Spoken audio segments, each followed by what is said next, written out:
I'm just a girl standing in front of a guy, asking him to love her. Yeah, back to Did you mean to set out to make, is it 3 movies in a row that do have fishing as some element? Did you mean to do that, or is that? I don't consider any of the films to be really about fishing. About fishing, yeah. Yes. It's just the setting. It's where I'm from.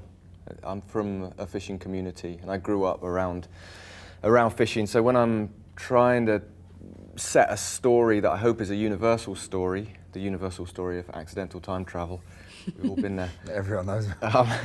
I just need to set it in an authentic setting, and that's my authentic setting. But that very specific area of Cornwall, which is a very specific part of the UK, I know that area, and the fishing is the bit I know. So the stories end up being set in those communities.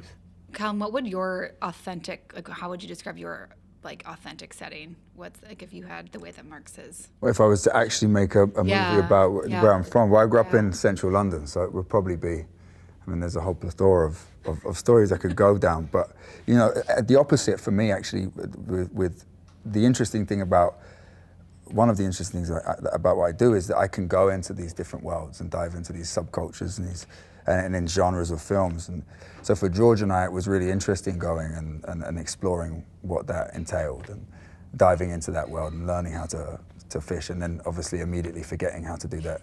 As soon as you get wrapped, that's it, learning something else. You couldn't get a fish now? No, what's a fish?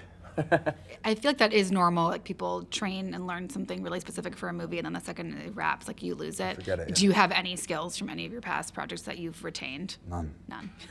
No, you know, it's like, that's really what I love about like doing Green Room. I then dove into the punk scene and learned how to scream down a microphone for 2 minutes really loudly. And we performed at the rap party for Green Room. We performed our 4 songs that we'd learned. And it was totally exhilarating and one of the best moments of my life, you know.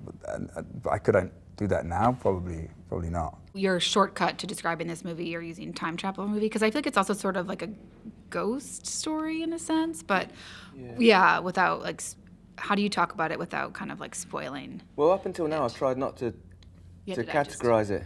The first film. All these people are asking you questions about it. Well, I know. the first film I made was a drama. Mm-hmm. So when people said, "Oh, what's your movie?" I said, "It's a drama," and they're like, "Oh, sounds great."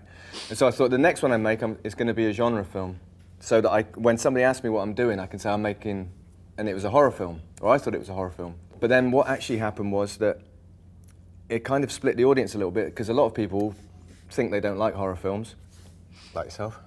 Easy. But it's such a broad definition.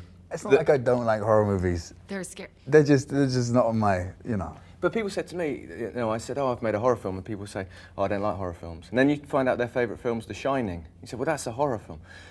And then a lot of horror fans who went to see the film because it wasn't overt horror were kind of going, "Well, this isn't a horror film." So this time I thought, right, I'm not going to categorise it at all. So it's interesting for me to hear what people make of it and how they categorise it. So the first thing I heard was it was a sci-fi film. That's what I was told, and I thought, is it a sci-fi? I didn't think I'm going to was making a sci-fi. But then, if it's time travel, then effectively that is science fiction. When we were making it, George and I would, you know, meticulously go through the script.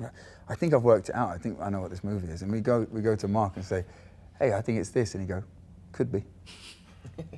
Gave nothing away, even to us. So I'm the same as you know. I watch the movie and I'm like, "Oh, I think it's that," and I have my impression of the movie, and I think that's what's so cool about what Mark's doing. He's not giving too much away, so then you can have your own experience with it, and it's not put into a bracket. And all movies are ghost movies, I think, because that moment's gone. You know, this is a reanimation of apparitions of people that you're watching on a screen when you watch Notting Hill. You know. I mean, I used to think, oh, I can't watch horror movies. And then I saw Weapons and I was like, I actually really, turns out I just wasn't giving myself the credit that I needed. I did the same last year. I watched Long Legs, and the same director's next movie, the Monkey, is it called Monkey? Monkey Man? That one is, I watched those last year. And just anything like supernatural, really, I don't think I'm so into, just to clarify. It's not a horror movie. Not horror. But Weapons is funny, I've heard. It's funny. Yeah. It's a comedy. Yes. What were you looking for that made you pick Callum and George? Or did you think of them from the get-go and kind of shape it? I really try not to think of anybody because I don't want to be disappointed. I don't want to set my heart on Cal and then send him a script and then they get a reply from the agent saying no. So no, I don't imagine anybody. And I met George first, and I was thinking of George to play the part that Cal played, because the character George plays in the film I was imagining was going to be younger, and I thought George was a little bit older, although he's very young. I thought he was a bit too old for the part. But then when I met him, I immediately thought, well, he could play younger, and we don't have to specify the age of his character. He's got a youthful kind of wide-eyed innocence that he can portray. Then I met Cal, and the same thing happened again, really. Is I'd seen Cal years ago in a TV series. You wanted me for Murgy? Yeah, yeah, I wanted to play the fisherman, 65-year-old salty sea dog. No, I saw Cal in a UK TV series called Glue that I was given. I didn't see it when it came out, but I was told to watch it because I was looking at another actor for a different movie, who was great. But I said to Mary, my partner, that guy is an enigma. Well, and I thought you were a star. That's what I thought when I saw it. I thought that's a movie star in a TV series. So then for our paths to kind of cross again, and we met at the casting director's office, and it was, from my point of view, it was just straight away, We didn't really talk about the movie at all. I'd gone with all my notes really prepared and talked about football and other movies. Yeah, other movies. Because the thing I see is like, because I write my scripts as well, every character in the script is me. It's just a version of me, so I try and underwrite the character so that when it's cast, I can give that script to an actor and they fill in the rest of that character, and that's really important that I don't feed into that at that moment. But it's like the script, when I read the script, it's quite sparse the way it's written, but it's written like a poem, and there's one-liners, and you can see and feel the boat knocking against with the tide against the wall, and you can feel the feet running along on the road, and that's just like the opening. And you're able then to put your impression on it, you know, and you can visualize it in your own way. And I think we all had totally different movies. George and I had a different version to Mark and everyone else probably. It's nice to see it all come together. When did you meet George for the first time? Was it doing The first time I met him at the theatre, we'd both gone to see Three Sisters at the National Theatre and run into each other and hadn't met and said hello and had a chat. And then in London, did we meet up, or was it down in Cornwall? I don't know whether you met before. Did you just meet when you both came down for? Yeah, probably was. Maybe it was in Cornwall. Yeah, we went down for a week of Rehearsal. rehearsal that consisted of going for swims and looking at the camera and just meeting everyone.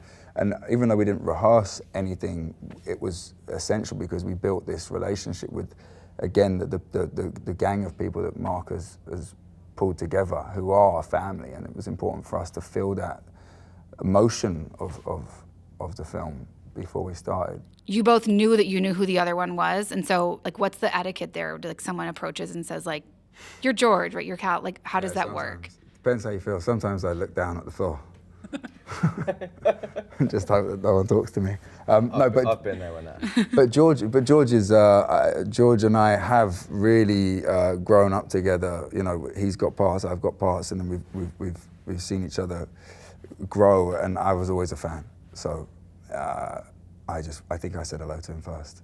He was looking down at the floor. I was like, George.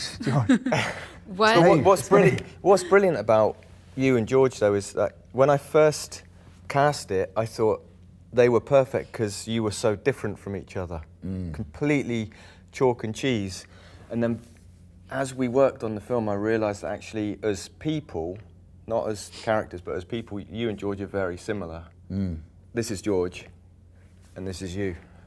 You know, and that's so surface, but underneath you've got the same sort of soul and spirit, which really changed the film completely, because I realised that your two characters were actually two halves of the same person in a way. You.